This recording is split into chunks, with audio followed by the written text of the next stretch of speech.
আমরা আমাদের ডক্টর ইউনূসকে পাই নাই। আপনাকে মনে হয়েছে যে রাজনৈতিক দলগুলো সবাই মিলে লিখে দিয়ে আপনাকে দিয়ে পড়িয়ে নিয়েছে, কারণ আপনার যে স্পন্টেনিয়াস রিডিং, আপনি যেভাবে কথা বলেন, যে আর্টিফিশিয়াল কোনো আর্টিকুলেশন ছাড়া কথা বলেন, আমরা সেটা পাই নাই। আমাদের মনে হয়েছে যে আপনি পড়ে শেষ করতে পারলেই বাঁচেন।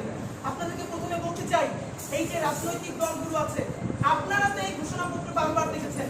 সরকারের কয়েকটা অংশজন আমাদেরকে বলেছে যে বড় দুই একটা রাজনৈতিক দল তারা এই ঘোষণাপত্রের ওয়ার্ডিং এখান থেকে একটু চেঞ্জ হয়ে গেলে তারা এই প্রোগ্রামে অংশগ্রহণ করবে না। তাহলে সেই রাজনৈতিক দল বিএনপি, জামাত ইসলামী, এনসিপি সবাইকে প্রশ্ন করছি, আপনারা সবাই মিলেই কি 1947 সালকে খারিজ করে দিয়েছেন?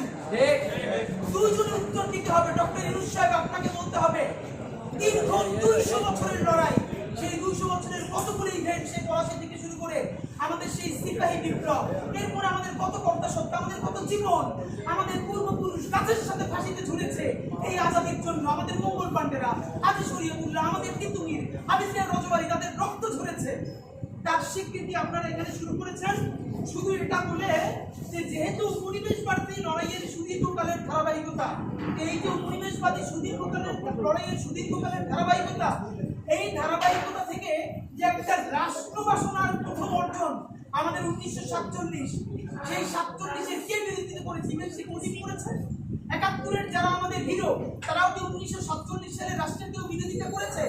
মুহাম্মদ আলী জিন্নার বোন ফাতেমা জিন্না নির্বাচন করেছেন, তাকে আইয়ুব খানের বিরুদ্ধে জয়ী করবার জন্য শেখ মুজিব 3 রাত 24 ঘন্টা কাজ করেছে। মুহাম্মদ আলী জিন্নার মৃত্যুর পরে তারা গলাগলি দিয়ে কেঁদেছে, অসমাপ্ত আত্মজীবনী পড়েন। তাহলে এই যে বাঙালি জাতীয়তাবাদের ন্যারেটিভ, যেই বাঙালি জাতীয়তাবাদ গল্প শুরু করে 71 থেকে এর আগে 200 বছরের কোনো লড়াই নাই, যেই বাঙালি জাতীয়তাবাদ বলে